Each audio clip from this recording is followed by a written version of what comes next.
ప్రపంచంలో అనేక ఫీల్డ్స్లో డెవలప్మెంట్స్ చాలా ఫాస్ట్గా జరుగుతున్నాయి ఆర్టిఫిషియల్ ఇంటెలిజెన్స్ రావడంతో. దీంట్లో మెడికల్ ఫీల్డ్లో కూడా చాలా చాలా అద్భుతమైన రెవల్యూషన్స్ వస్తూ ఉన్నాయి. దాంట్లో ఒక రెవల్యూషన్ రీసెంట్గా పబ్లిష్ అయింది. దీని గురించి మీరు తెలుసుకోవాలి. నేను కార్డియాలజిస్ట్ అయినప్పటికీ ఇది క్యాన్సర్ రిలేటెడ్ డెవలప్మెంట్ అయినా కూడా మన ఆడియన్స్ అందరికీ ఈ విషయం ఒకసారి చెప్పాలి, ఇంత ఎక్సైటెడ్ డేటా ఉందని షేర్ చేసుకోవాలని చెప్తున్నాను. ముందుగా తెలుసుకోవాల్సింది ఏంటంటే ప్యాంక్రియాటిక్ క్యాన్సర్ అనేది అన్ని క్యాన్సర్ లాంటిది కాదు. ప్యాంక్రియాటిక్ క్యాన్సర్ అనేది ఉన్న వాటిలో చాలా డెడ్లీ థింగ్. మనకి స్టీవ్ జాబ్స్ యాపిల్ ఫౌండర్ కూడా చనిపోయింది ప్యాంక్రియాటిక్ క్యాన్సర్తోనే. ఎందుకు చనిపోతారు ప్యాంక్రియాటిక్ క్యాన్సర్తో అంటే అది బయటికి కనపడదు. అంటే మనం నొక్కి చూసినప్పుడు లేకపోతే ఒక గడ్డలాగా ఇట్లా తెలియదు, లోపల ఉంటుంది, డీప్ ఇన్సైడ్ ఉంటుంది. అది లేట్గా మనకి ప్రజెంట్ అవుతుంది. దాంతోపాటు అసలు 5 year సర్వైవల్ రేట్ ఆల్మోస్ట్ 13% ఇట్లే ఉంది. అంటే ఒక మేజర్ క్యాన్సర్స్లో చాలా తక్కువ, ఇట్లా 5 year మోర్టాలిటీ రేటు <20% ఉండటం. ఇది pancreatic cancer one of the deadliest cancers అని. పోను ప్యాంక్రియాటిక్ క్యాన్సర్ పెరుగుతుంది. ఇంతకుముందు ఎక్కువ ఏజ్లో వచ్చేది, ఇప్పుడు ఇంకా తక్కువ ఏజ్లో వస్తూ ఉంది. 2030 కల్లా ఇది క్యాన్సర్ డెత్స్లో సెకండ్ లీడింగ్ కాజ్ అయిపోయే అవకాశం ఉంది అని. అంటే కోలోరెక్టల్ క్యాన్సర్ తర్వాత ఇదే అయ్యే అవకాశం ఉంది అని.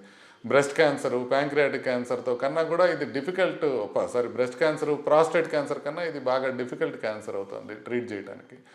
ఎందుకు ఇంత డెడ్లీ అని అంటే ఇది ఏంటంటే ప్యాంక్రియాస్ లోపల ఎక్కడో పొట్ట లోపల ఉంటుంది.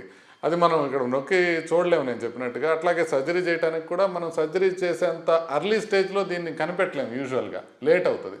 దాంతోపాటుగా క్రాస్ మ్యూటేషన్ అని ఒక మ్యూటేషన్ వల్ల ఈ ప్యాంక్రియాటిక్ క్యాన్సర్స్ వస్తాయి. 90% దీంట్లో క్రాస్ ఆంకోజిన్ అనే దాంట్లో మ్యూటేషన్స్ వల్ల వస్తాయి. ఈ ప్రోటీన్ ఏంటంటే ఈ క్రాస్ ఆంటోజిన్ ప్రోటీన్ అన్డ్రగబుల్ అంటారు. ఎందుకనంటే ఆ ప్రోటీన్ స్మూత్గా ఉంటుంది, స్లిప్పరీ లాగా ఉంటుంది, బాల్ బేరింగ్ లాగా. మామూలుగా మెడిసిన్స్ ఏంటంటే ఆ రిసెప్టార్స్కి, ప్రోటీన్ మీద ఉండే రిసెప్టార్స్ని పట్టుకొని ఆ ప్రోటీన్ని సరిగ్గా పనిచేయకుండా చేస్తాయి. ఈ క్రాస్ ఆంకోజిన్తో వచ్చే ప్రోటీన్ ఏంటంటే అది స్మూత్గా ఉండటం వల్ల ఈ మెడిసిన్స్ దానిపైన ఆగలేవు అనమాట. ఇంకోటి ఏంటంటే ప్యాంక్రియాటిక్ ట్యూమర్లు ఏంటంటే ఒక ఫోర్ట్రెస్ లాంటిది అనమాట, ఒక కోట లాంటిది. దాని చుట్టూ ఫైబ్రోటిక్ టిష్యూ ఉంటుంది, స్ట్రోమా అని ఉంటుంది అనమాట. సో అందుకని మనకి ఈవెన్ బ్లడ్ వెజల్స్ కూడా మనకి షట్ చేసేస్తాయి అనమాట ట్యూమర్ పెరిగినప్పుడు. అందుకని మనం మెడిసిన్స్ ఇచ్చినప్పుడు ఆ మెడిసిన్స్ ట్యూమర్ దాకా వెళ్ళడం కూడా కష్టం అవుతుంటుంది. దాంతోపాటుగా ఇదేం చేస్తుందంటే ఒక రెసిస్టెంట్ లూప్ అనమాట ప్యాంక్రియాటిక్ క్యాన్సర్. ఒక మెడిసిన్ ఇచ్చినప్పుడు అది పనిచేస్తుంది అనుకోండి, ఆ ట్యూమర్ ఏం చేస్తుందంటే ఒక రీవైరింగ్ అనేది చేసేసుకొని ఇంకొక పాత్వేలో వెళుతుంది అనమాట. అందుకని మనకి ఒక జీపీఎస్ ఒక చోట బ్లాక్ అయిపోతే ఇంకొక చోట ఇంకొక కొత్త దారి కనిపెట్టినట్టుగా ఆ క్యాన్సర్ రిలెంట్లెస్గా పనిచేస్తూనే ఉంటుంది. ఇలాంటి సిచ్యువేషన్లో ప్యాంక్రియాటిక్ క్యాన్సర్ని ట్రీట్ చేసేదానికి మ్యారియానో బార్బాసిడ్ అనే ఆయన వచ్చాడు. ఈయన ఒక పెద్ద లెజెండ్ క్యాన్సర్ రీసెర్చ్లో. ఎందుకంటే 1982లో బార్బాసిడ్ గారు ఒక ఫస్ట్ హ్యూమన్ ఆంకోజిన్ కనిపెట్టాడు అనమాట. అప్పుడు దాకా మనం ఇట్లా తెలీదు జెనెటిక్స్ వల్లే క్యాన్సర్స్ వస్తాయని. ఆయన ఏం చేశాడంటే ఇదిగో జీన్ ప్రూఫ్ చూపించాడు 1982లో.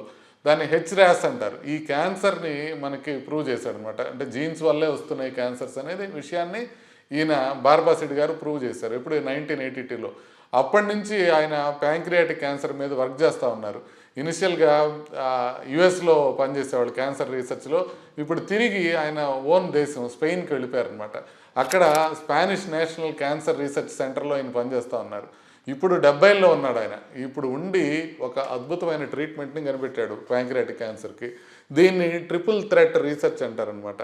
ఇదేంటంటే ఈ కాంబినేషన్ ఆఫ్ మెడిసిన్స్ 3 రకాల కాంబినేషన్స్ కనిపెట్టారు. ఇప్పుడు కాంబినేషన్ కీమోథెరపీ ఉంటుంది, మీరు అనేక క్యాన్సర్స్కి చూసుంటారు. కానీ ఒక్కొక్క క్యాన్సర్కి సరైన ప్రిసిషన్, ఇదే మెడిసిన్ ఇదే డోసులో ఇంతకాలం ఇవ్వాలి అనే ఆ కాంబినేషన్ని కనిపెట్టాలి. దాంతోపాటుగా ఈ 3 మెడిసిన్స్ ఏవైతే ఆయన చేశారో, ఒకటి ఆల్రెడీ FDA అప్రూవల్ ఉన్న మెడిసిన్, ఇంకోటేమో ఇప్పుడు FDA అప్రూవల్ రాబోతోంది, ఇంకోటేమో కొత్త మెడిసిన్. ఈ మూడింటిని కలిపి ఆయన మౌస్లో అంటే ఎలుకల్లో ఈ ప్యాంక్రియాటిక్ క్యాన్సర్ని పూర్తిగా క్యూర్ చేశారు. ఏంటి ఈ 3 మెడిసిన్స్ అనే విషయం బ్రీఫ్గా చూద్దాం. ఫస్ట్ థింగ్ ఎఫాటినిబ్ అని ఉంటుంది. ఇదేంటంటే ఇది ఆల్రెడీ US FDA అప్రూవల్ ఉన్నది. ఇది ఆల్రెడీ యూజ్ చేస్తున్న మెడిసిన్స్. మనకి అమెరికాలో ఇది ఆల్రెడీ అందుబాటులో ఉంది. డారానాక్సారిబ్ అని ఒకటి ఉంటుంది. ఇది అంటే నాకు కూడా నోరు తిరగట్లా, మీరు జస్ట్ అది గుర్తుపెట్టుకుంటే చాలు, కింద ఒక పేరు చెప్తాను. సో ఇది ఒక కొత్త ఎక్స్పెరిమెంటల్ క్రాస్ ఇన్హిబిటర్ అనమాట. మనం అయితే ఆంకోజిన్ చెప్పామని చూసావా, ఈ స్లిప్పరీ ప్రోటీన్ కూడా అది గ్రాబ్ చేసుకునే ప్రోటీన్. మూడోది ఏంటంటే SD36 అని ఉంటుంది అనమాట. ఇది ఇంకొకటి అనమాట. ఇది అంటే ఇప్పుడు మన మెయిన్ ఈ ఆంకోజిన్ ఫ్యాక్టరీ మనం బంద్ చేసామనుకోండి ఎఫార్టినిబ్తో, అప్పుడు అది బ్యాకప్ జనరేటర్కి వెళ్తుంది కదా, ఆ బ్యాకప్ జనరేటర్ని కూడా ఇది బ్లాక్ చేస్తుంది అనమాట. అందుకని ఈ మూడు కలిపి ఇచ్చినప్పుడు ఏం చేస్తుందంటే క్యాన్సర్స్, ఆ ప్యాంక్రియాటిక్ క్యాన్సర్స్ మౌస్లో పూర్తిగా క్యూర్ అయిపోయినాయి. సో ఇప్పుడు ఏంటంటే ఈ క్యూర్ అయిపోవడమే కాకుండా టాక్సిసిటీ కూడా అంత ఎక్కువ లేదు, ఆ మైస్ వెల్ టాలరేట్ చేసినాయి. అంటే ఏంటంటే మెయిన్ ఏంటంటే బాగా పవర్ఫుల్ మెడిసిన్స్ ఇచ్చేసాం 3-4 కలిపి, క్యాన్సర్ పోతుంది కానీ క్యాన్సర్తో పాటు మనిషి కూడా పోతాడు అట్లాంటివి ఇస్తే. అట్లాంటివి కాకుండా ఇది వెల్ టాలరేటెడ్ రెజిమెన్ అని ఆయన కనిపెట్టాడు అనమాట. సో అందుకోసమని. కానీ ఇప్పటికి మనం ఇంకా దీన్ని తెలుసుకోవాల్సింది ఏంటంటే ఇంకా మనుషుల మీద ఇది ప్రయోగం జరగల. ఇంకా ఇది పరిశోధన జరగడానికి నాకు ఒక 30 మిలియన్ యూరోస్ కావాలి అని బార్బాసిడ్ గారు అడగడం బిగిన్ అయింది. బార్బాసిడ్ గారి ఫోటో మీరు చూసుంటారు, ఒక పక్కంతా మచ్చ ఉంటుంది, దానిపైన కొంతమంది ఏదో జోకులు వేశారనమాట ఇంటర్నెట్లో.